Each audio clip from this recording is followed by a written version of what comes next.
हेमिप्लीजिया की कंडीशन में क्यों हमें रिकवरी जल्दी देखने को मिलती है। हेलो एवरीवन, मैं डॉक्टर संस्कृति, फिजियोथेरेपिस्ट। आज इस वीडियो में हम बात करेंगे एक स्पेशल टाइप ऑफ पैरालिसिस की, दैट इज हेमिप्लीजिया।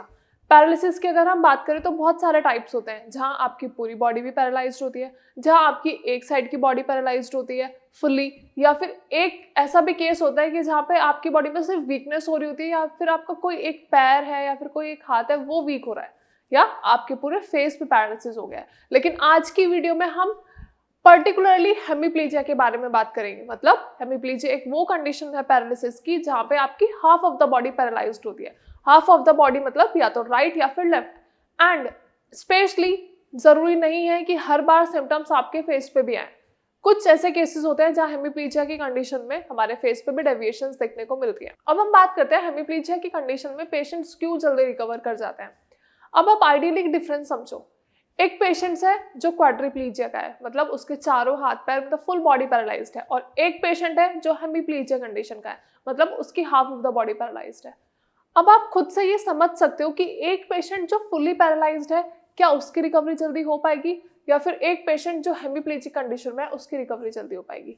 अब मैं आपको बताती हूँ हेमिप्लीजिया के केसेस में हमें रिकवरी जल्दी देखने को क्यों मिलती है और वो क्या कंडीशन एक्चुअली में होती है। अगर हम बात करते हैं हेमिप्लीजिया कंडीशन की, तो पेशेंट एक साइड से हेल्दी होता है, एक साइड से उसकी सारी एक्टिविटी, सारी मोबिलिटी, फ्लेक्सिबिलिटी सब कुछ एक्टिव होती है, लेकिन दूसरी साइड अफेक्टेड होती है।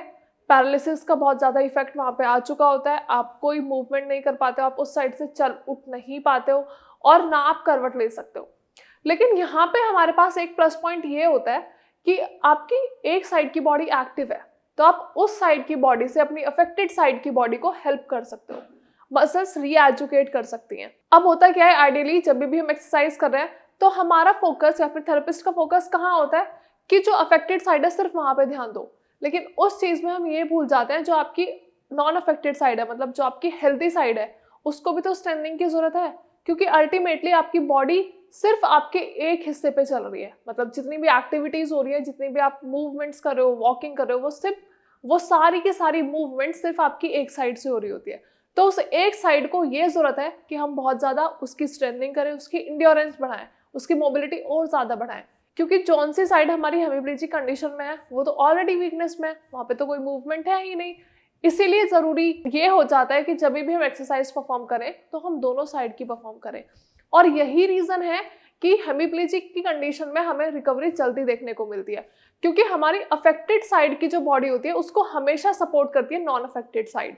मतलब आप सपोज ये मेरी अफेक्टेड साइड है, अब ये मेरा हाथ नहीं उठ पा रहा है सीधा, क्योंकि यहाँ पे मसल वीकनेस में है, कोई मोबिलिटी नहीं है, कोई फ्लेक्सिबिलिटी नहीं है, कोई स्ट्रेंथ नहीं है।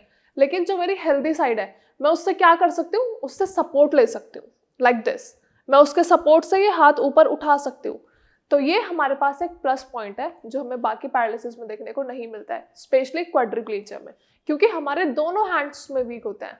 इसीलिए पेशेंट्स का बहुत बार जब पेशेंट्स हमारे यहाँ शायद में विजिट करते हैं तो उनका क्वेश्चन यही होता है, जब वो दूसरे पेशेंट से मिलते हैं या फिर उनकी फैमिली में और किसी को पैरालिसिस हुआ होता है तो वो कुछ डिप्रेस्ड भी होते हैं। उनको लगता है कि हमारी रिकवरी पॉसिबल नहीं है। लेकिन हर पैरालिसिस की कंडीशन में हर पेशेंट की कंडीशन अलग अलग होती है, हर पेशेंट की रिकवरी अलग अलग होती है। हमने ऐसे भी केसेस देखे हैं जहाँ पे क्वाड्रिप्लीजिया पेशेंट्स भी बहुत जल्दी और बहुत अच्छे से रिकवर कर जाते हैं।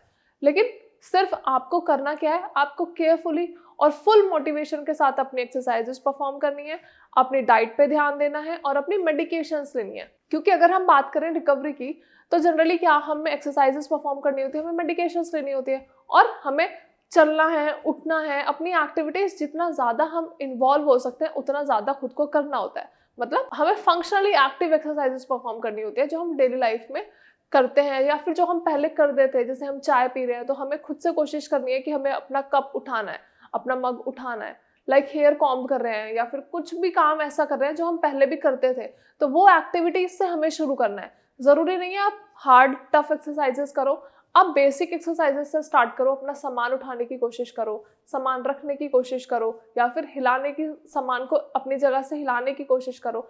ये सारी जब एक्टिविटीज आप परफॉर्म करोगे तो आपके ब्रेन में एक कंडीशन डेवलप होती है, दैट इज न्यूरोप्लास्टिसिटी।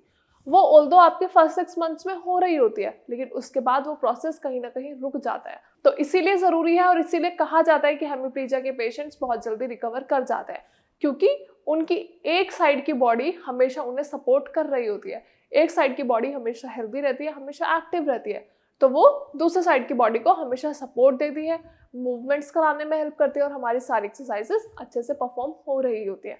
लेकिन ध्यान आपको क्या रखना है कि पर्टिकुलरली आप कौन सी एक्सरसाइजेस परफॉर्म कर रहे हो और वो एक्सरसाइज आप क्यों कर रहे हो। आपको अपने थेरेपिस्ट से पूछना है कि डॉक्टर साहब हम एक्सरसाइज क्यों परफॉर्म कर रहे हैं, या फिर अगर आप मेडिकेशंस ले रहे हो तो आपको ये जानना बहुत ज़रूरी है कि कौन सी मेडिकेशन पर्टिकुलरली कौन सी चीज़ के लिए आप ले रहे हो, मतलब कौन सी बीमारी के लिए ले रहे हो। लाइक सपोज आप क्लॉटिंग हुई है, आपको हैमरेज हुआ है, तो आपको जानना है और ये अपने डॉक्टर से पूछना है कि हमें ये मेडिकेशंस हम क्यों ले रहे हैं, इनका क्या रीज़न है इन लेने का और इनकी रिकवरी हमें कब तक देखने को मिल सकती है। ये सारी क्वेरीज आप अपने डॉक्टर से पूछ सकते हो। लेकिन अगर आप पैरालिसिस के पेशेंट हैं और आपको कोई रिकवरी नहीं मिल रही है तो डू कॉन्टैक्ट श्रेयस। हमारे डॉक्टर्स आपको बेस्ट कंसल्टेशन प्रोवाइड करेंगे and that is free of cost. आप हमारे डॉक्टर्स के साथ अपनी रिपोर्ट शेयर कर सकते हैं, आप उन्हें प्रॉपर ब्रीफ हिस्ट्री दे सकते हैं कि आपको पैरालिसिस कब हुआ था और कितना टाइम हो चुका है पैरालिसिस को हुए और क्या रिकवरी आप देख पा रहे हो या फिर आप कोई रिकवरी नहीं देख पा रहे हैं। कौन सी मेडिकेशंस आप पहले ले रहे थे वो भी आप हमारे डॉक्टर से डिस्कस कर सकते हैं। इसके अलावा best exercises as well as diet भी हमारे डॉक्टर्स आपको अच्छे से बताएंगे एंड समझाएंगे कि आप जो डाइट ले रहे हो वो क्यों ले रहे हो, आप जो एक्सरसाइजेस परफॉर्म कर रहे हो वो क्यों कर रहे हो। आई होप वीडियो अच्छे से समझ आई होगी, आप समझ पाए होंगे कि क्यों हम हेमिप्लीजिक पेशेंट्स को जल्दी से ठीक कर पाते हैं, क्यों हेमिप्लीजिक पेशेंट्स की रिकवरी बहुत जल्दी होती है कंपैरेटिवली क्वाड्रिप्लीजिया के। सी एक्सरसाइज एंड मेडिकेशंस आपको दोनों टाइप के पैरालिसिस में लेना है। आपको जो भी पैरालिसिस हो रहा है, whether it is Bell's palsy, facial paralysis, आपको मेडिकेशंस लेनी है, लेकिन आपकी रिकवरी अल्टीमेटली आपके हाथ में है क्योंकि आप एक्सरसाइजेस खुद से परफॉर्म करेंगे, आप मेडिकेशंस टाइम से लेंगे। अगर वीडियो के रिगार्डिंग कोई भी क्वेरी है तो आप नीचे दिए गए नंबर पर कॉल कर सकते हो या फिर आप कमेंट सेक्शन में भी अपनी क्वेरीज मेंशन कर सकते हो। Thank you so much.